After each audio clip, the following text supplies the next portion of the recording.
Yep, you go ahead. Hey.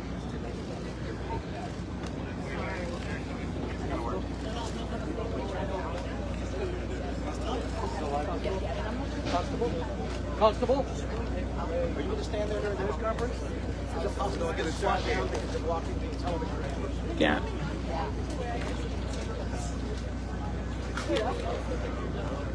Emery.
Good afternoon, everybody.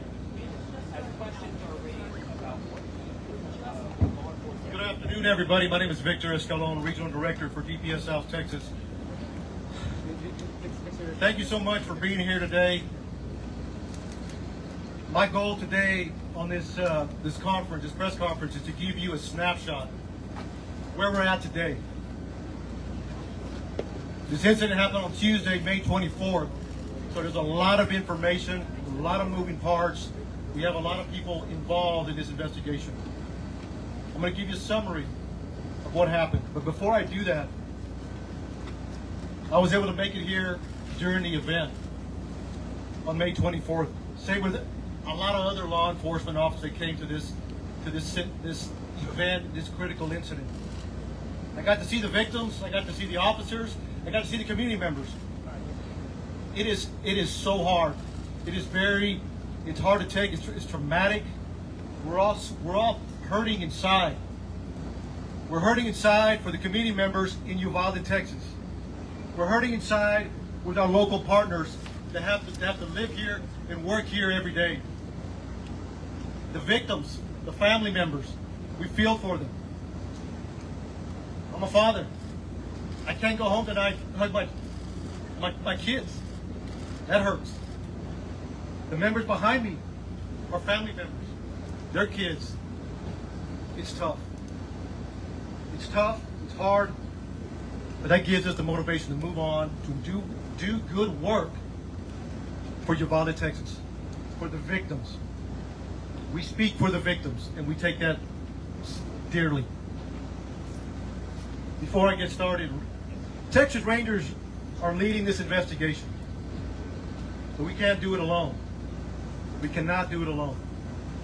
We have ATF, FBI, CBP, Border Patrol, Uvalde County District Attorney's Office. The list goes on and on and on. But the agencies I told you are the main ones that are assisting with this investigation. You want to know what happened? Recreate the scene. That takes days. That takes hours. That takes time. A lot of information. Then we have to do a lot of interviews. So we just started. We started on Tuesday. Today's Thursday. We're still grabbing a lot of information. We also, what's important to us is why. Why did he do this? Why did he do this? Who is this man? The suspect. We're going to find out. With all the different agencies that are involved, We're working every angle that's available. We won't stop until we get all the answers that we possibly can. So again, I want to thank these men and women that are behind us supporting the DPS and the Rangers. So there's a lot of information I'm going to give you. There's some new information as of Tuesday that I wanted to clear up, that we want to clear up, that's been pushed out. We'll continue to have updates in the coming days once the information is obtained and we're able to confirm and corroborate that. We want to make sure we're pushing out the right information. Early on, when we came in, we were receiving a lot of information from a lot of different locations. That's a baseline. You start there. We made some reports. But since then, we started doing interviews. We started working the crime scene, so we're cooperating. I want to share some of that. It's a small piece of information right now, but it'll grow within days. So please, thank you for being here and being patient with us. It means a lot. On Tuesday, May 24th at 11:28, suspect just west of here wrecks his vehicle, pickup truck that he took from his grandmother. He had just shot his grandmother in the face. She's alive. She's stable at this point. 11:28, he's sitting there at the bar ditch. He jumps out the passenger side of the truck. According to witnesses, he's got a long arm, rifle, and a bag. Later we find out it's ammunition. He walks around, he sees two witnesses at the funeral home across the street from where he wrecked. He engages and fires towards them. He continues walking. He continues walking towards the school. He climbs a fence. Now he's in the parking lot, shooting at the school multiple times. 11:40, he walks into the west side of Robb Elementary. According to reports, video we have obtained from outside, inside, and again, we're still combing through that. So bear with us. Multiple rounds, numerous rounds are discharged in the school. We're trying to get a number. We're in the process of analyzing that video. 4 minutes later, local police departments, Uvalde Police Department, the Independent School District Police Department are inside, making entry. They hear gunfire, they take rounds, they move back, get cover. And during that time, they approach where the suspect is at. According to the information I have, he went in at 11:40. He walks, and I'm at approximate 20 feet, 30 feet. He makes a right. He walks into the hallway, he makes a right, walks another 20 feet. Turns left into a schoolroom, into a classroom that has doors open in the middle. Officers are there, the initial officers, they receive gunfire. They don't make entry initially because of the gunfire they're receiving. But we have officers calling for additional resources. Everybody that's in the area, tactical teams, we need equipment, we need specialty equipment, we need body armor, we need precision riflemen, negotiators. So during this time that they're making those calls to bring in help to solve this problem and stop it immediately, they're also evacuating personnel. When I say personnel, students, teachers. There's a lot going on. A lot complex situation. They're measuring. Approximately an hour later, U.S. Border Patrol tactical teams arrive. They make entry, shoot and kill the suspect. But you also had a Uvalde County deputy and Uvalde Police Department that made entry and killed the suspect.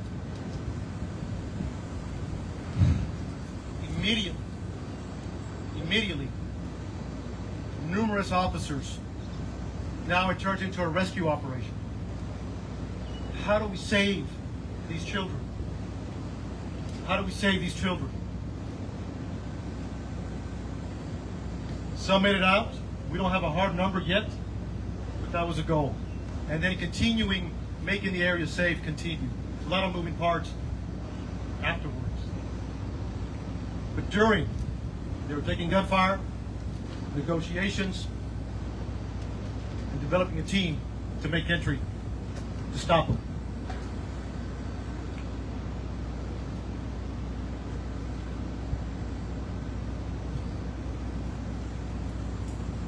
I'll take a few questions.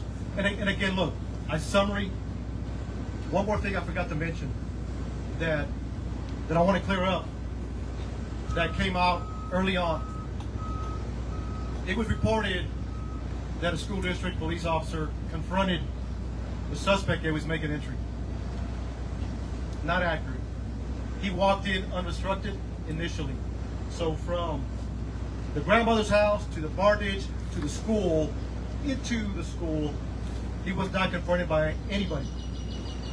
To clear the record on that. 4 minutes later, law enforcement are coming in to solve this problem. So, Director, how is he able to get access? So,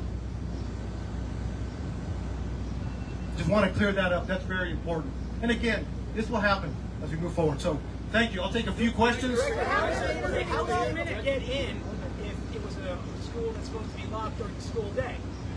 So right now, during the investigation, it appears it was unlocked.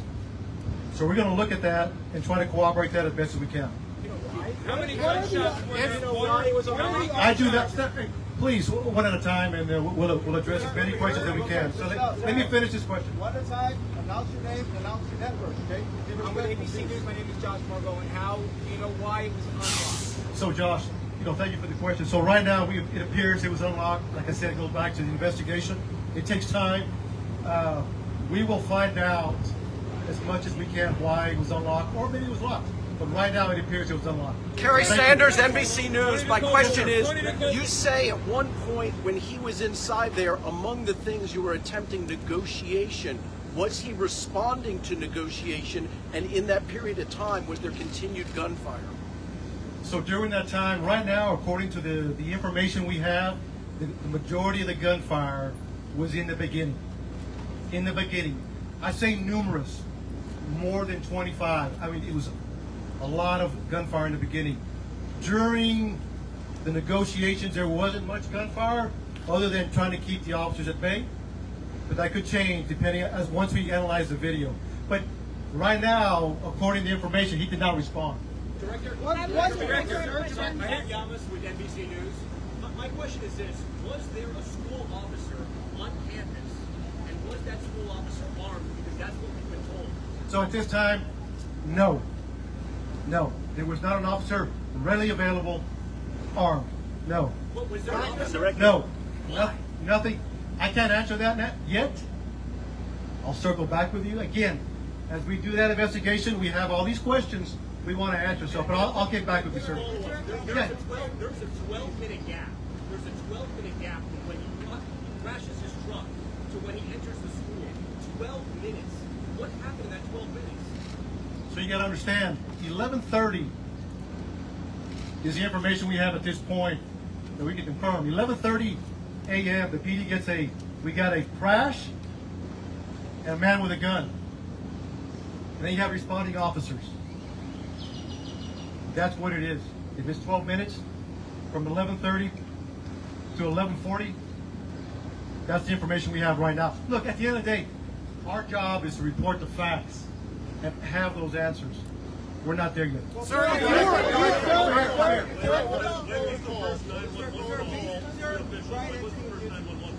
Say it again. So So right now, the first 911 call is at 11:30. I will get the time what it took to respond. So we'll have that answer. Director. There were a lot of parents who were. Could. There's a lot of possibilities. There's a lot of possibilities. Until we receive an interview, because there was numerous officers at that classroom, numerous. Once we interview all those officers, what they were thinking, what they did, why they did it, the video, the residual interviews, we'll have a better idea. Could anybody have got there sooner? You can understand, it's a small town. You have people from Eagle Pass, from Del Rio, Laredo, San Antonio responding to a small community.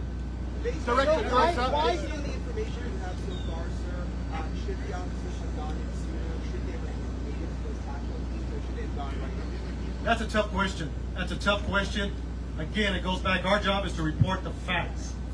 Report the facts, and later we can answer those questions. Based on what you know so far, should those officers I don't have enough information to answer that question just yet. Is that part of your investigation? One more question, please.